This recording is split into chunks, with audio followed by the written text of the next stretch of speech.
BCN Radio los invita a compartir Labor Parlamentaria, un espacio destinado a conocer la tarea legislativa en primera persona. Senadores y diputados de todas las provincias comparten en la radio de la Biblioteca del Congreso de la Nación lo que hacen fuera y dentro del recinto. Bienvenidos a Labor Parlamentaria. Bienvenidos a un nuevo programa de Labor Parlamentaria, este programa de la BCN Radio, la radio de la Biblioteca del Congreso de la Nación. Quien le da la bienvenida, como siempre, Gustavo Fulco. Hoy nos encontramos con una historia que comienza desde San Luis, ¿sí? Representando el interbloque Juntos por el Cambio. Estamos hablando del diputado nacional Alejandro Cacase. Diputado, muy buenas tardes y gracias por su tiempo. Buenas tardes, Gustavo. Gracias a ustedes por la invitación. Un gusto compartir este espacio. Me gusta comenzar, como siempre digo, de forma lo más descontracturado posible y remitirnos algunos años hacia atrás y que usted nos pueda contar sobre si recuerda cuál fue la primera vinculación con algún texto, algún libro, tal vez le haya leído su abuelo, su padre, su madre, y que usted aún recuerde. Bueno, yo desde muy chico leía filosofía política. Me gustaba leer los clásicos sobre las sociedades ideales, caso Platón con la República o Tomás Moro con Utopía, esa idea de cómo establecer la sociedad ideal y qué parámetros debía tener y cómo organizarla, me apelaba mucho a poder trabajar en eso y ver y comparar también con cómo era la sociedad efectivamente y las desigualdades que surgían. Y creo que eso desde muy chico me generó un impulso reformista para trabajar en la política. Mis lecturas eran esas, básicamente. Lo leía por placer, me gustaba y bueno, más adelante, por supuesto, estudié en mayor profundidad esas cosas. Usted nos habla de filosofía y dentro de la filosofía, ¿no? Y esto que usted le comenzó como inquietud desde muy chico. Usted, a medida que fue avanzando en su proceso educativo, ¿siempre supo que quería dedicarse a la política, al tema de la transformación social? ¿O desde un principio usted dijo, bueno, mi carrera a seguir sea la abogacía, la docencia, la arquitectura, etcétera? La verdad que siempre tuve en mente estudiar para hacer política. Esa aproximación a la filosofía tenía que ver con pensar la sociedad y por eso lo primero que estudié a nivel universitario fue filosofía, de hecho. Cuando completé el secundario, que fue en Estados Unidos, empecé ahí en la universidad en Harvard a hacer unos cursos de filosofía y lógica, sobre todo filosofía política y filosofía moral, es decir, las doctrinas morales, la ética. Doctrinas como el utilitarismo, las teorías de la justicia, la ética kantiana o del deber, bueno, sí, pero siempre fue centrado en pensar, estudiar para la política. Después, cuando vuelvo a Argentina, decido hacer abogacía, porque era básicamente la carrera tradicional de quienes hacían política, no porque pensara ejercer como abogado. Pero por eso mismo busqué que no fuera la única formación. Si bien yo fui a Córdoba, que tenía un programa, un plan de estudio de 6 años, lo busqué hacer rápido, de hecho me recibí en 3 años y medio, porque quería estudiar otras cosas más, quería estudiar economía, quería estudiar ciencia política, por eso después me fui a hacer una maestría en economía, es decir, siempre con la idea de tener una formación bastante integral, vinculada a los temas de administración pública, vinculados a la política, con la idea de que me formara para poder ejercer en el Estado. Así que un poco así planifiqué mi carrera académica. Siempre hablando de formación, ¿no? Siempre hablando de educación, y qué bueno poder, ¿no? Entablar un diálogo desde esa iniciativa como para poder desempeñarse a futuro en una carrera, transformándolo en lo más profesional posible.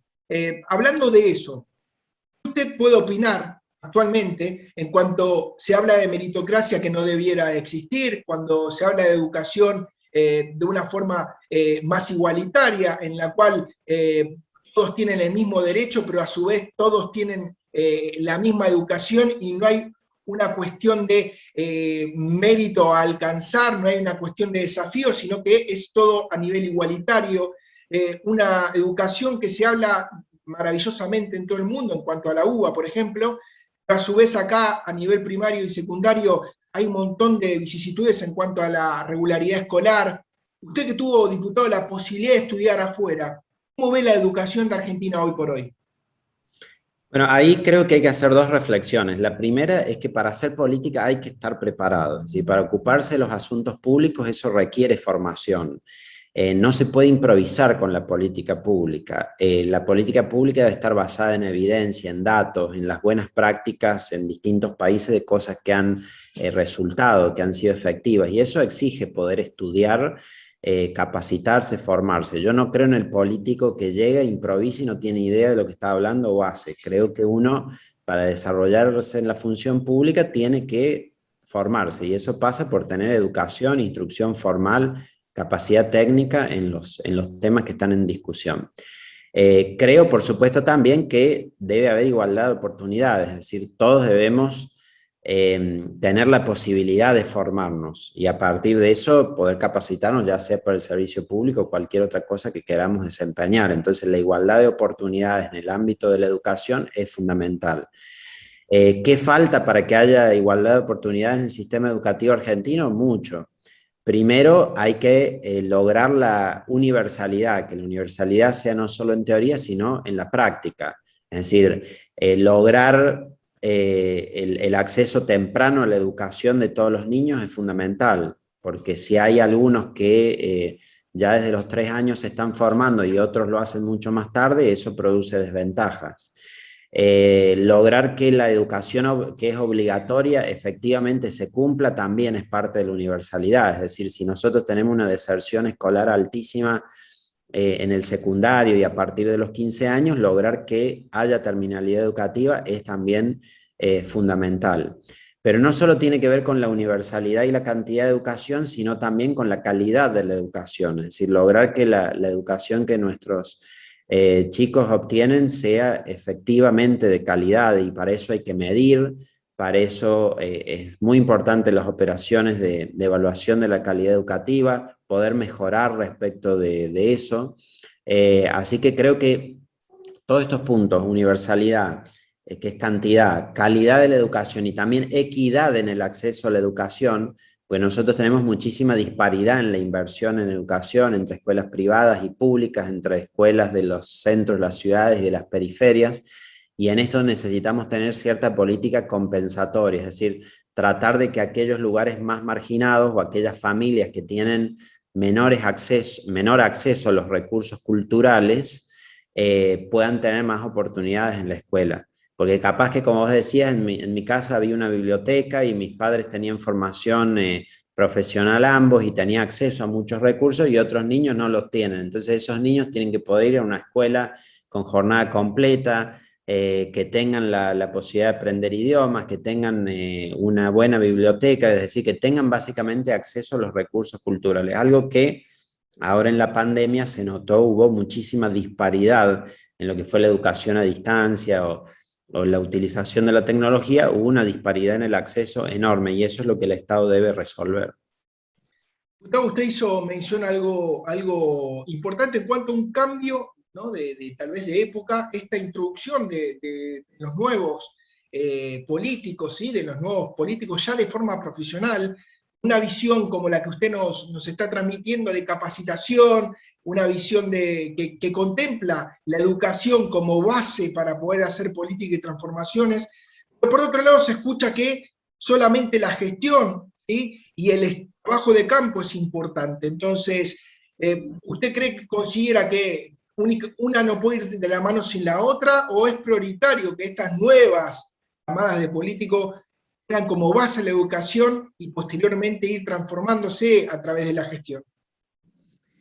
Yo creo que la gestión también tiene una base técnica muy importante, es decir, cuando nosotros hablamos de gestión o de administración, eso también sigue determinados parámetros científicos, es decir, determinar qué políticas públicas son más efectivas en su implementación para lograr determinados objetivos, hay un análisis detrás de esto enorme hecho en todo el mundo y es un análisis que es básicamente a partir de estudios, de experimentos de campo, de experimentos aleatorizados y controlados para ver qué intervenciones, por ejemplo, para lograr la disminución de la pobreza son más efectivas, o qué intervenciones son más efectivas para lograr mayor cobertura de salud o de educación. Es decir, todo esto está profundamente estudiado. Entonces, si bien creo que la gestión se puede algunas cosas aprender por la experiencia también, hay un acervo técnico teórico muy fuerte sobre cómo se debe llevar adelante la administración. Por eso es que tanto en el campo público como privado hay un aprendizaje muy vasto en esto, ¿no? Hay maestrías en administración pública, hay maestrías en administración de negocios también, o más vinculado a lo privado, porque hay mucha ciencia detrás de eso. Así que creo que en verdad la gestión o la administración con la educación van muy de la mano, y es parte de lo que uno se debe formar para hacer. Es decir, si yo quiero ser legislador, o si yo quiero ser parte de un poder ejecutivo, secretario, ministro, gobernador, presidente, intendente, lo que sea, creo que para eso hay que capacitarse. Yo no creo en el político improvisado. No creo en el... Por ahí en la política hay muchos chapuceros, por decir, que llegan a una función y, bueno, y hablan y dicen cualquier cosa, pero no tienen idea de lo que están hablando, analizando, evaluando, no tienen conocimiento al respecto. Yo no creo en eso. Si bien, por supuesto, en la democracia está habilitado el acceso a los cargos públicos para todos, y son los ciudadanos los que determinan quién está capacitado o no. Es decir, nuestra Constitución habla de idoneidad, y esa idoneidad no se evalúa por quién tiene título de doctorado, se evalúa por quién los ciudadanos consideran que es competente. Pero creo que quien quiere representar y quien quiere ejercer una función pública debe capacitarse para hacerlo. No puedo yo estar completamente desvinculado de lo que tiene que ver con el Estado y mañana decir, ahora voy a administrar, voy a ser el presidente, voy a administrar la economía del país, porque eso no va a funcionar nunca. Como cualquier otro ejercicio profesional, requiere capacitación. Diputado, usted también mencionaba anteriormente la diferencia que hubo y lo notorio que fue, y esto no, la diferencia que habla en cuanto a la educación y el acceso, ¿no?, a esta educación por distintos temas, la imposibilidad de tener conexión a Internet, la imposibilidad de los recursos tecnológicos para asistir a la misma, y un montón de cosas que trajo a exposición esta pandemia que nos atravesó a todos. Sin ninguna duda, en este caso, la biblioteca o las bibliotecas fueron un recurso importantísimo, aquellas que pudieron seguir abiertas o que pudieron abrir con protocolos, como para poder brindar de alguna forma o contemplar de alguna forma el acceso a esta educación de parte de la gente que no podía hacerlo de forma individual o privada.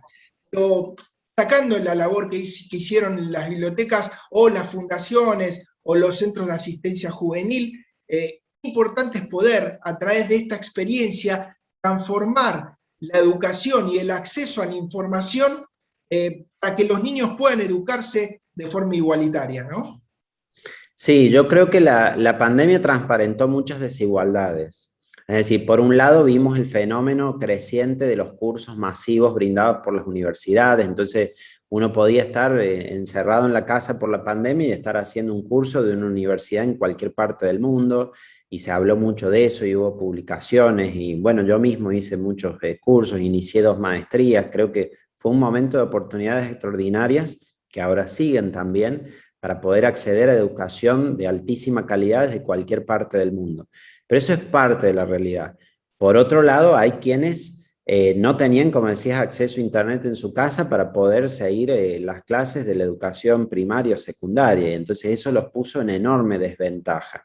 La tecnología es una enorme herramienta, pero en la medida de que está en la posesión de algunos y otros están desposeídos de la tecnología, también produce mucha desigualdad. Entonces creo que es clave por parte del Estado el rol de proveer acceso a esa tecnología. Y en eso las bibliotecas que vos marcabas tienen un rol fundamental, que es un rol que ha ido cambiando en el tiempo. En algún momento, bueno, las bibliotecas tenían libros o revistas y uno iba y consultaba por eso. Hoy es importante que las bibliotecas también tengan acceso al material bibliográfico digital, que tengan un acceso a Internet de alta velocidad, para que de esa manera puedan quienes van a acceder a eso de manera pública, si no lo tienen en su casa, porque hoy hasta para ver un video educativo no es lo mismo para quien tiene una buena conexión a internet que quien no la tiene. Tener un espacio de estudio donde uno pueda estar tranquilo, sin ruidos, donde pueda concentrarse. Me parece que hoy las bibliotecas públicas tienen un rol de poder proveer todo eso a quien no lo tiene en su propio hogar o en su casa y lo puede buscar en el ámbito de la biblioteca pública. Diputado, yendo particularmente a su labor parlamentaria, usted integra varias comisiones, como en el cargo de vicepresidente primero, la Comisión de Previsión y Seguridad Social, así como es secretario en la Comisión de Mercosur, y es vocal en la Comisión de Defensa del Consumidor, del Usuario y de la Competencia, Derechos Humanos y Garantías, Juicio Político y Legislación Penal. Cuéntenos, diputado, más allá de que sabemos que a través de esta pandemia un montón de las posibilidades de presentar proyectos y que esto se pueda tratar en la Cámara se vio imposibilitado por una cuestión de gestión, ¿sí? ¿Qué proyectos usted pudo presentar o tiene la intención de presentar y cuál quiere destacar?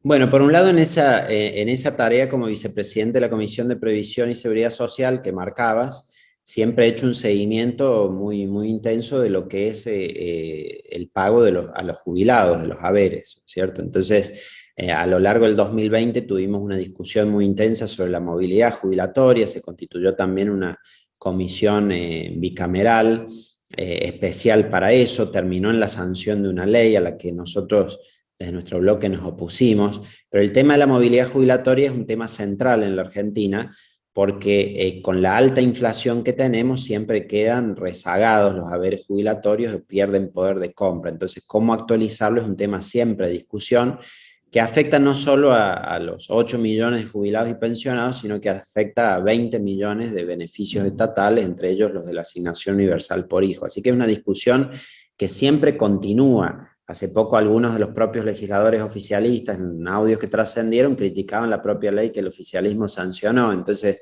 siempre va a haber un periodo de revisión sobre esto y, por supuesto, es una de las tareas centrales que tenemos dentro de la comisión, considerando además que el gasto en jubilaciones y pensiones o en seguridad social es la mitad de todo el presupuesto del gobierno federal. Entonces, tiene una importancia también no solo como política sobre la materia, sino también en términos de la política fiscal presupuestaria.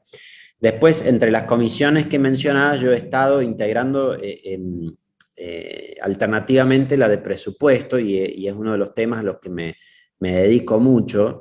Creo que el gran problema de Argentina es un problema económico. Argentina tiene un problema monetario y un problema fiscal muy profundo. El monetario es la pérdida constante de valor de nuestra moneda, la depreciación que tiene la moneda, la historia de los 13 ceros que el peso ha perdido, la historia de la inflación, siempre alta inflación que tenemos. Esto creo que requiere de una reforma monetaria en nuestro país para poder resolverlo. Si bien no he presentado un proyecto concreto impulsando esa reforma monetaria, sí vengo sosteniendo bastante actividad con el tema de la dolarización oficial de la economía de nuestro país como única salida a la cuestión de la falta de estabilidad macroeconómica. Y por el otro lado, el otro gran problema que tenemos es el de una política fiscal que es regresiva, es decir, los ingresos y los gastos, o la recaudación de impuestos y el gasto presupuestario, no alcanzan en Argentina para reducir la desigualdad. Si uno compara con los países de Europa, por ejemplo con Alemania, antes de los ingresos y transferencias, es decir, antes de aplicar la política fiscal, los dos países son igual de desiguales. Es decir, la desigualdad en Alemania es tan profunda como la de Argentina. La diferencia es que allá, una vez que cobran impuestos y redistribuyen, la desigualdad baja a la mitad y en Argentina sigue prácticamente igual. ¿Por qué pasa esto? Porque tenemos impuestos que son muy regresivos. El principal impuesto en Argentina es el IVA. Tenemos que cambiar la progresividad de nuestra estructura tributaria y sí, en esto tengo algunas iniciativas. Hay una que presenté junto a casi 30 diputados más, que es la devolución del IVA al 30% más pobre de la población. No devolución del IVA a la canasta básica o a ciertos productos, sino la devolución del IVA por todos los conceptos a el 30% más pobre de la población, que básicamente se identifica a partir de las bases de datos que el Estado tiene sobre los que son perceptores de la jubilación mínima, sobre quienes son perceptores de la asignación universal por hijo, y esto, para hacerlo corto, digamos, muestran los estudios de incidencia distributiva, que sería la medida que más incidencia tendría en mejorar la distribución del ingreso, es decir, la medida tributaria que más incidencia tendría sobre la distribución del ingreso. Entonces, mientras la agenda parlamentaria por ahí va, por el tema del impuesto a las ganancias, el impuesto a la riqueza, el impuesto a los bienes personales y demás, lo que nunca nos ocupamos es del IVA, que es el principal impuesto de la Argentina y que es el más regresivo, así que un poco he buscado a través de los proyectos que he presentado introducir esa agenda a la discusión en el Congreso. Gustavo, usted recién mencionaba en cuanto a la dolarización fiscal, ¿no? Esto sí. es una idea preservando el peso, transformando la moneda oficial de la Argentina en el dólar y dolarizando todo lo que es el concepto fiscal de la Argentina. Sí, es transformando en la moneda oficial de la Argentina el dólar, efectivamente. Nunca Argentina ha tenido estabilidad cambiaria. Nuestra historia es la de la devaluación constante de la moneda, la de la depreciación constante y el incremento del nivel general de precios, la inflación. Tenemos que asumir que no tenemos capacidad de gestionar una moneda. No lo hemos podido hacer nunca en nuestra historia, desde que se fundó la Argentina como nación y especialmente desde que tenemos Banco Central, ha habido más inflación que nunca antes. Solo 2 periodos hubo de estabilidad cambiaria. Uno fue después de la crisis en 1890 con la caja de conversión que se fundó y otra en la convertibilidad de los 90, pero de ambas se salió y cuando se salió se perdió la estabilidad cambiaria, si se terminó la convertibilidad y volvió la inflación. Entonces lo que estoy proponiendo es una medida que es un poco más radical, pero es mucho más efectiva para reducir la inflación, que es directamente la dolarización oficial. Este esquema lo tienen, por ejemplo, Ecuador en nuestra región, lo tiene Panamá, lo tiene El Salvador. Ecuador tenía una inflación del 100% anual, el doble de la que tenemos nosotros hoy, y logró bajarla al 1,5%. Es decir, es una alternativa que efectivamente lleva la inflación a cero porque termina con el problema de la emisión para financiar el déficit fiscal, y en función de eso una emisión descontrolada que no tiene que ver con el crecimiento económico. Se deja de inventar moneda básicamente y lo que se hace es recurrir a la moneda que se tenga, primero la moneda que usan los argentinos para sus ahorros, que es el dólar. Es decir, si uno, a veces pareciera que cuando uno habla de la dolarización implica un gran cambio cultural respecto a lo que hacemos, pero hoy los argentinos, peso que tienen en la mano, tratan de convertirlo a dólares para ahorrarlo. No confía el argentino en el peso como reserva de valor, solo lo usa Pero, como diputado, dentro del vínculo al cual usted pertenece, que es el vínculo político, ¿no? Y sabiendo que gran parte del sector político, o una parte, por decirlo mejor, del sector político, enarbola la bandera del nacionalismo, enarbola la bandera del popular y de la defensa en cuanto al yanqui que viene a emanciparnos, ¿no? Con este discurso respetable, es una ideología, pero ¿usted cree que es viable esto o es solo un sueño o una posibilidad a poder de alguna forma acabar con la maldita inflación que hace 70 años nos invade y nos transforma la vida? Esa es una muy buena pregunta. Yo creo que primero no hay mayor pérdida de soberanía que tener un billete de 100 pesos en la mano y que cada vez valga menos. Y que si no voy esta semana a comprar, cuando vaya a la siguiente vale cada vez menos y compro menos cosas. Eso no es soberanía, eso es tener una moneda que se deprecia. Luego que si le pregunto a cualquier argentino, ¿preferís tener el billete de 100 pesos o el de 100 dólares? Va a elegir siempre el de 100 dólares o el de $1, que vale hoy mucho más que 100 pesos. O 50 centavos hoy. Claro, claro. Entonces, a veces creemos que culturalmente sería una imposición sobre los argentinos y la verdad que dados a elegir, hoy los argentinos prefieren el dólar sobre el peso casi a cualquiera que les pregunte en el país. El peso lo usan más bien porque están forzados a usarlos porque es la moneda de curso legal en la Argentina, porque se pagan los salarios públicos y las jubilaciones en eso, pero en verdad la moneda de preferencia de los argentinos es el dólar, así que creo que lo mejor sería reconocer eso directamente y oficializarlo, y eso solucionaría muchos problemas, no todos. No va a solucionar el déficit fiscal, no va a solucionar la falta de competitividad de la economía argentina, pero sí va a solucionar el problema monetario y de falta de estabilidad en los precios que tenemos, que es un problema muy serio, porque las economías que tienen alta inflación como la nuestra no logran desarrollarse, pierden puntos del PBI importantes por la alta inflación que tienen, pierden previsibilidad, y eso es algo que es fundamental que resolvamos pronto.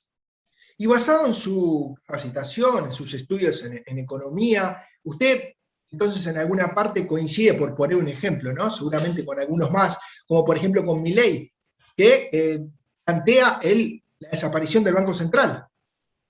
Bueno, creo que tienen cierta certidumbre en el diagnóstico de que el Banco Central no ha funcionado para poder regular la moneda. Es decir, si la función del Banco Central es asegurar la estabilidad en el valor de la moneda, y no lo ha cumplido, es cierto, desde que el Banco Central existe en 1935 ha habido más inflación que antes de que el Banco Central existiera, por lo cual no ha servido para eso. Lo que creo que a ese diagnóstico que hace Milei, por ejemplo, le falta es decir cuál es la solución. Pues si yo digo, bueno, voy a ponerle una bomba al Banco Central, bueno, ¿y después qué pasa? ¿Después qué hacemos? Bueno, creo que la parte que falta decir es, vamos a dolarizar oficialmente la economía. Hay otras propuestas, se puede hacer una libre elección de la moneda, se puede adoptar otras monedas, como podría ser el euro, podría ser el real, a los efectos prácticos lo mismo de lo que estoy diciendo, pero digo el dólar porque es lo que culturalmente los argentinos ya conocen, es lo más fácil para que se adapten a utilizar, pero creo que a ese diagnóstico sobre lo que pasa en el Banco Central, que es muy certero, nunca ha tenido independencia el Banco Central, ni nunca la va a tener por cómo funciona nuestro esquema institucional, hay que concluirla con una propuesta concreta, que en mi caso, la digo taxativamente, es la de dolarizar oficialmente la economía. Para finalizar con este tema, ¿no? Pero seguramente la repregunta es válida y todos los oyentes de labor parlamentaria dirían, a ver, pero ¿y no se pierde autonomía al dolarizar el país, la economía del país? ¿No se empieza a depender de la moneda de otra nación y nuestra autonomía a dónde va? Claro, es que efectivamente se pierden herramientas de política monetaria, pero hay que ver qué perdemos, porque si alguien me dijera que nosotros hemos tenido una política monetaria extraordinaria, que ha asegurado la estabilidad de precios, que tenemos una moneda fuerte, que todo el mundo quiere tener pesos argentinos, yo diría, no, bueno, eso no lo podemos perder. Ahora, lo que perdemos es nada, perdemos una moneda que nadie quiere, perdemos una moneda que todo el mundo se saca de encima, perdemos una moneda que pierde valor constantemente, entonces con eso no perdemos nada. O sea, si nosotros hubiéramos hecho buen uso de nuestra autonomía monetaria, entonces no consideraría el dólar como opción. Pero dado que la historia argentina muestra, no la de los últimos 5, ni 10, ni de los últimos 70 años, sino la historia monetaria argentina completa muestra que nunca hemos sido capaces de gestionar una moneda, entonces la solución es no tenerla y sí efectivamente usar otra moneda que no sea emitida por nuestras instituciones monetarias, que siempre la han emitido en exceso de lo que la economía necesita. Clarísimo, diputado. Muchísimas gracias por prestarse a la repregunta y detallarnos bien cuál es su proyecto. La verdad, de por sí es bastante interesante, partiendo desde el punto de que pudiera, ¿no?, solucionar la inflación, que es algo que nos tiene mal traer a los argentinos hace décadas. Sí, efectivamente te puedo decir casi con certeza teórica que la inflación la va a resolver. No va a resolver muchos otros problemas de la economía que van a necesitar medidas adicionales, pero ese de la estabilidad de precios lo va a lograr porque efectivamente los países que han hecho lo mismo lo han resuelto también. Interesantísimo. Volviendo a la labor parlamentaria, pero yendo a otro tema, ¿no? Como bien decía, diputado, o charlábamos previamente, la pandemia ha traído y ha expuesto un montón de situaciones y la labor parlamentaria no quedó a un lado de esto, sino que tuvo que incorporarse y adaptarse a esta nueva modalidad virtual, la cual hay un montón de legisladores que entrevisto y están muy conformes, porque nos dicen, aquellas comisiones en las cuales integramos muchos que estamos en el interior, podemos participar casi en un 100% y trabajar de una forma mucho más precisa lo que se quiere crear o transformar estas comisiones, ¿no? La temática en sí misma. ¿Usted está a favor? ¿Usted la integraría parcialmente o usted la eliminaría y volvería a lo presencial, diputado? Mira, yo te comento este dato. Yo fui el primer legislador en presentar un proyecto de reforma al reglamento para establecer las sesiones virtuales. Apenas se declaró la pandemia en el país, yo presenté ese proyecto en la Cámara. En ese momento algunos me decían, vos estás loco, ¿qué es esto de sesiones virtuales? No existe, de cómo se te ocurrió y demás. Hubo mucha discusión sobre el tema.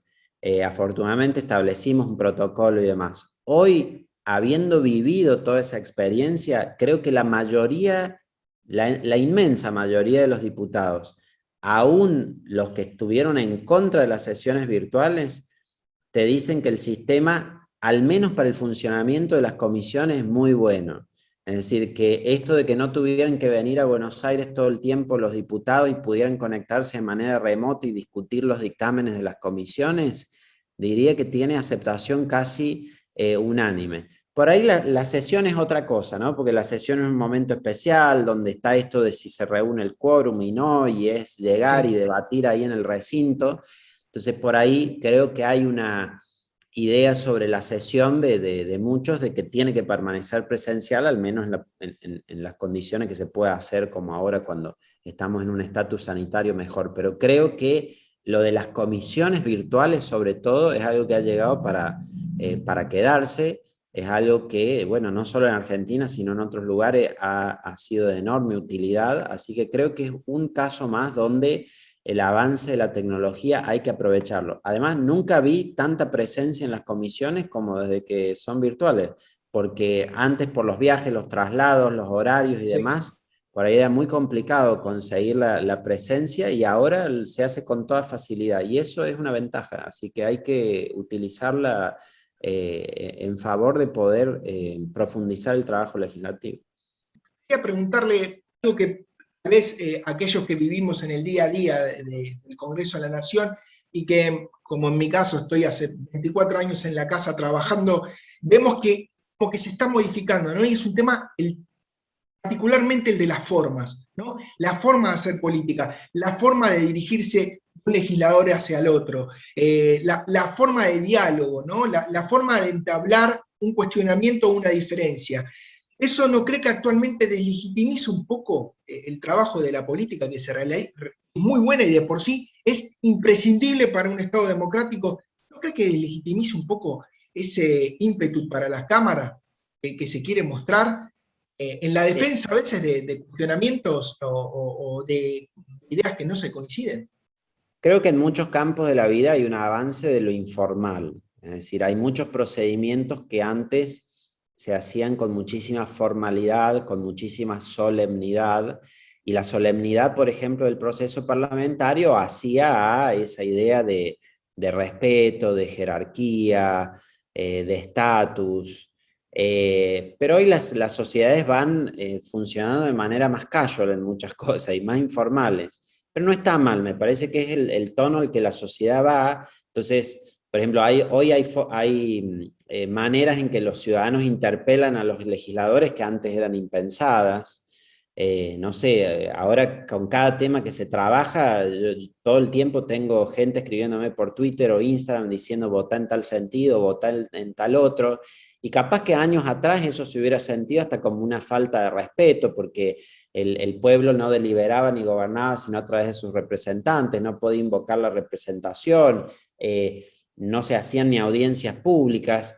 Pero hoy me parece que el hecho de que haya audiencias públicas, de que los legisladores seamos completamente accesibles a través de las redes sociales, es una forma también de mayor conexión con la ciudadanía. Entonces, por un lado se puede ver como cierta pérdida de las formas o de ciertos procedimientos, pero también se puede ver la contracara de que es un esquema de mayor participación. Yo lo siento así. Por ahí noto que hay distintas concepciones generacionales en esto. Algunos de mis colegas de mayor edad o que han estado en en composiciones anteriores del Parlamento, por ahí tienen una visión distinta, pero yo un poco que crecí con esto de las redes sociales, con la utilización de la tecnología para la representación también, lo veo como bastante natural y me parece hasta positivo que eso se estimule o se desarrolle, así que lo veo, no sé si decirte bien o mal, porque no creo que merezca un juicio moral, lo que es simplemente reconocer cómo la sociedad funciona ahora y que entonces el funcionamiento del Parlamento también se debe adaptar a eso. Sí. Diputado, agradecerle por su tiempo. Hemos tenido el placer de poder conocer un poco más sobre su vida, sobre su ideología, sobre su historia en cuanto a la educación y sobre sus ideas y proyectos dentro del Parlamento. Déjeme agradecerle también a quienes hacen posible la realización de este programa, desde la producción general Gabriela Barranca, desde la producción Valera Velázquez, Mariana Salas desde la BCN Radio y a aquellos que conducen la subdirección de prensa y difusión nos brindan este espacio. Por mi parte, Gustavo Fulco, agradecerle, diputado, por su tiempo y esperarlos en un nuevo programa. El placer es mío y les agradezco nuevamente a ustedes por la invitación y me he sentido muy a gusto realizando la entrevista. Muchas gracias, diputado. El gusto fue mutuo y esperarlos, como bien les decía, la próxima semana en un nuevo programa de labor parlamentaria, siempre por acá, por BCN Radio, la radio de la Biblioteca del Congreso de la Nación. Muchísimas gracias, diputado. Gracias a ustedes. Hasta luego. Programa producido por la Subdirección de Prensa y Difusión de la Biblioteca del Congreso de la Nación.